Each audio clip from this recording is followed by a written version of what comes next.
Today we are about to check out the new iPad Pro. This was just announced last week and now we have one right here and we're gonna check it out. This is the 1 terabyte edition, the 12.9-inch Wi-Fi and cellular version. This does come in two different configurations. There's the Wi-Fi and the cellular version, and there's two different sizes. There's the 11-inch and the 12.9, which we have right here.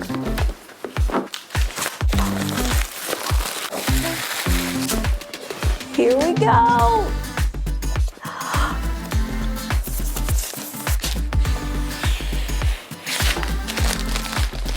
So the first thing that you're gonna notice, which is an upgrade from the previous gen, is the fact that it has two cameras now. So there's now a wide angle lens on this, and a lot of people are like, why do I need a wide angle lens on my iPad? You do, I think everyone does. And now it's a possibility, it is here. So I think if people do take a lot of photos on their iPad, this is gonna be a huge upgrade because having that wide angle integration is awesome. So I think this is something that we're not really very surprised by that is now on the iPad. The thing that was a surprise was the fact that they have now added a lidar scanner into the iPad. And this is something that is used in NASA technology, it's used in surveying. So this really allows your iPad to get a full sense of the area that you're in. And why this is important is augmented reality. I am such a huge fan of augmented reality. I think it's just such a fun concept to be able to take the world around you and make it cooler. But it's also such a mind trip. The other day when I was making a video just about this iPad and I put the AR version of the iPad on my desk, it still is just so wild because it really for a moment tricked my brain into thinking that the iPad was sitting on my desk, and then I realized it wasn't.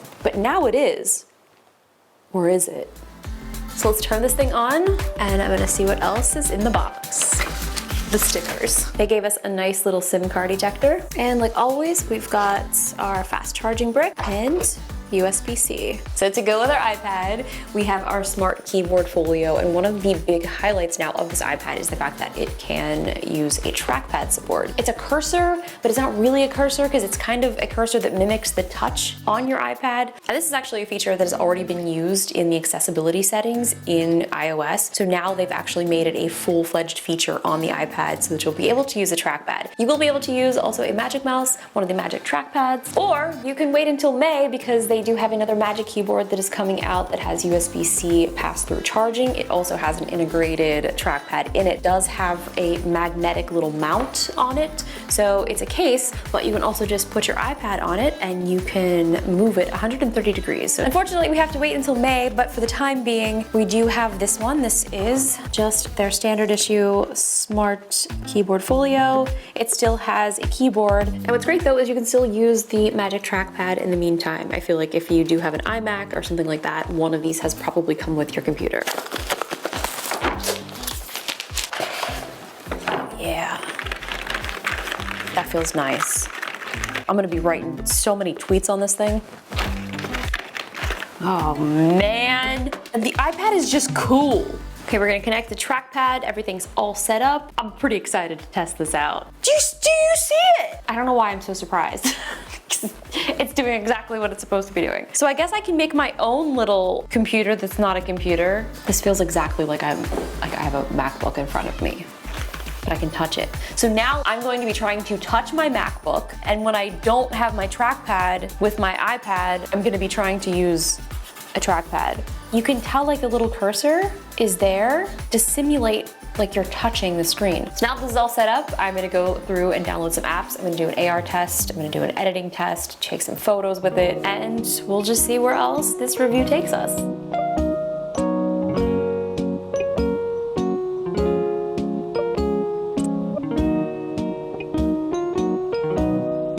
I've been working on this iPad for the past several days now, and I've been editing a vlog entirely shot on my iPhone and edited on the new iPad Pro in LumaFusion. It's been really interesting because I am a really fast editor when it comes to editing in Final Cut. But when I was editing in LumaFusion, it's kind of a whole nother process because I have to kind of think differently about how I'm editing. Everything is touch. So being able to touch my screen and use the Apple Pencil to edit. So that was my challenge to myself. How do I do absolutely everything on this iPad? But I'd like to say, I think that the project was successful. I just uploaded the video, and I think people are gonna be kind of surprised to realize that I shot this entire video on my iPhone and entirely edited on the iPad, even doing the voiceovers. So here I wanted to show you guys my LumaFusion workflow that I've been doing. So there's 5 different ways that I've been interacting. I've been using the Apple Pencil. You can touch the screen, you can use keyboard shortcut keys, and you can use the trackpad and also the Magic Mouse. I haven't used the Magic Mouse as much, but as an example, just see that it does work.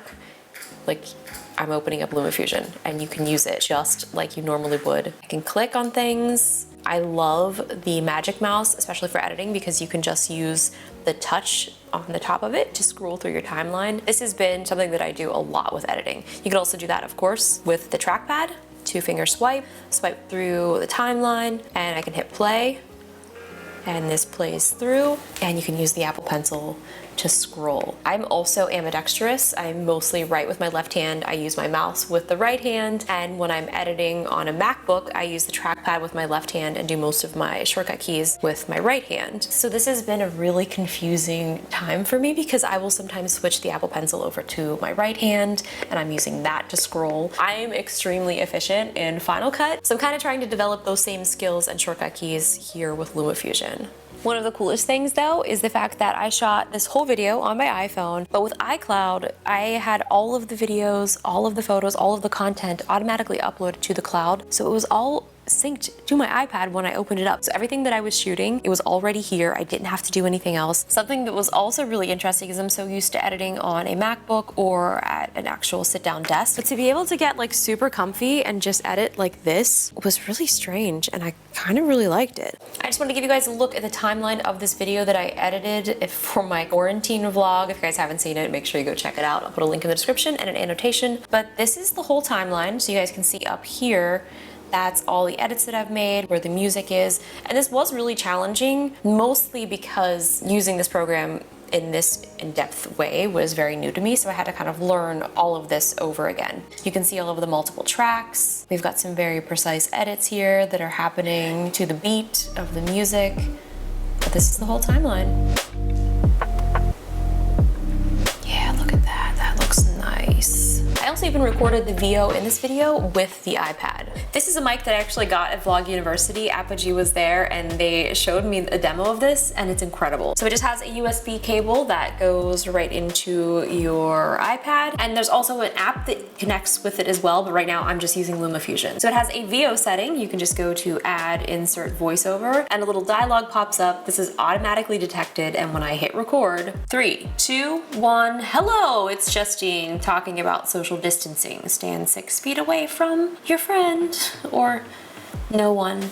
So let's test that out. I'm gonna click OK. These headphones plugged into the microphone, so that's monitoring the audio. And here's where we recorded our VO, right there. And that's it. This is also great for podcasting, and maybe I can start a pandemic podcast. I don't know if that's something that you guys would be into. I could be iJustine. I guess let's start it. So here we go. I'm gonna hit record, and this is gonna be coming to you not live. Hey everyone, it's iJustine from iQuarantine headquarters. Today we're gonna be talking about some stuff that I've been doing, and I've been doing a lot of things. I've been putting eyebrows on my dog. I've been learning to edit on my iPad. And now a word from our sponsors. I don't have any yet, but we can get some. So I'm gonna unplug this microphone and then I'll let you guys hear. These speakers are pretty incredible. And I was also very surprised about the battery life, since I did spend almost a solid day editing that vlog. The battery life was really impressive. Today we're gonna be talking about some stuff that I'm using the lead vocals. Let's maybe change this to, let's see, some vocals to a narrator. I've been doing a lot of things. I've been putting eyebrows on my dog. Should I start a podcast on my iPad? Yes. Tyler whispered yes. This is fun! Oh my goodness! I have a podcast now! All it took was for me to get a new iPad and a new microphone. So now it's time to test out some AR apps. I just kind of went through and searched augmented reality. I wanted to try some of these new ones that I've never actually tried before. And the first thing that I saw, there was a crime investigation app. I'm gonna try it. Last night, the bloody body of Trent Park, professional musician, was found lying in his Nashville apartment. Closer to evidence within the scene to access forensic tools that will help you tie the evidence to one or more suspects. Maddie, I'm trying to solve a crime right now. Okay, inspect. I'm going to inspect the Examine casings. bullet casings to identify what type of gun was used. We've analyzed this. Now let's check out the body. Let's get some more info. There's our suspects on the wall. I don't think I'm ready to accuse yet. We have a fingerprint! Okay, so that was pretty intense. Fun fact, my sister went to school for forensic science. I'm gonna have to show her this app because I think this is something that she'd probably be pretty good at. I like augmented reality for interior decorating. Clearly, this room needs some help. This I was originally going to set up as a little studio space to shoot in. And right now, I mean, we've definitely shot some things in here, but with the IKEA Place app, I'm gonna see if there's some stuff here that we might be able to add. And I'll see what it looks like here. So I think I need some storage. Let's see what this little storage space would look like here. Oh, that's actually pretty big. So we're gonna need to put that down here. Oh yeah, wow, look at that. Actually, that could work. Hey Jenna, what do you think of my new shelf? We gotta see it on here because it's AR. Oh. Whoa, wait a minute, go back over there. Walk in front of it. Am I in the shelf? Oh my gosh, walk across it. Just like walk across the, okay, come back over here. Now walk that way, walk that way, walk. Walk that way. What's it look like? What's it doing? Here, hold it. You can see me walk past it. I walked in front of it. Oh. I'm walking in front of the shelf. Wow. Okay, so now I think I need to buy the shelf. What are you gonna put in it? Whatever I want.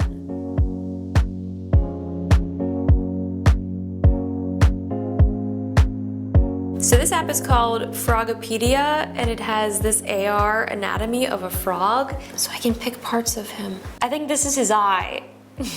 What's that? A lateral fold? Man, I'm gonna be so knowledgeable coming out of quarantine.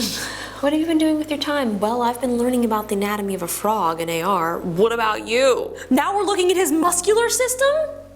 What? This is something that I never thought that I would be doing today, and it is. That's okay. There's your stomach. Here's the dissection portion. Oh, okay. Well, all right. So we are virtually dissecting this frog right now. Great job. I'm doing well. The coiled tube is a part of, okay, here's your small intestine. I don't think I want to do that anymore. Well, that's a new way to educate yourself about dissecting a frog without actually having to dissect it. I also love that augmented reality is doing educational things like this. It's not just necessarily for gaming or trying to decorate your house. So I think this is really changing the way that people learn, and I'm here for it. I think that I learned a little too much today.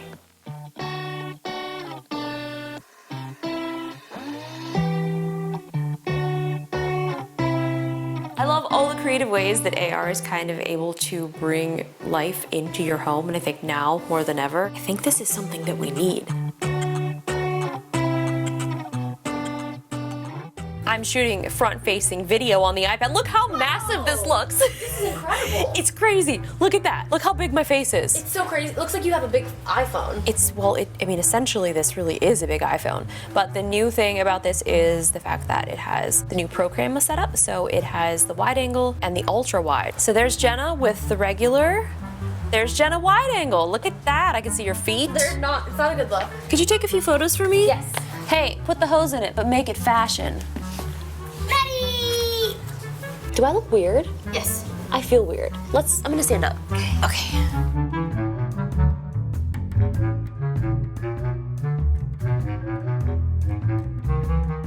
I'm so scared I'm gonna drop this. Well, don't. Quarantine fashion. I put jeans on for this. I know, I'm shocked. There's a stick behind you. But I know. But make it fashion. Get Maddie. Maddie, who's gonna get a photo shoot? He looks really bad. This little hair, he needs a haircut. Do you wanna be a good boy? Haircut? You can do all the things you normally could do. Time lapse, slow-mo, you can shoot videos, photos. Portrait mode only works on the front, and you can do panos. Well guys, that's just a first look at the new iPad Pro. I just wanted to show you kind of a real life scenario of how I would use this. There is so much more that you can do on this, especially with Procreate. I've talked about Procreate before. I have some free time on my hands, as many of us do. So if there's anything else that you guys would like to see here on this channel, whether it's tech related or non-tech related, let me know in the comments below. I will see you guys later, and I'm gonna get back to testing out this iPad so I can do a fun follow-up video for you.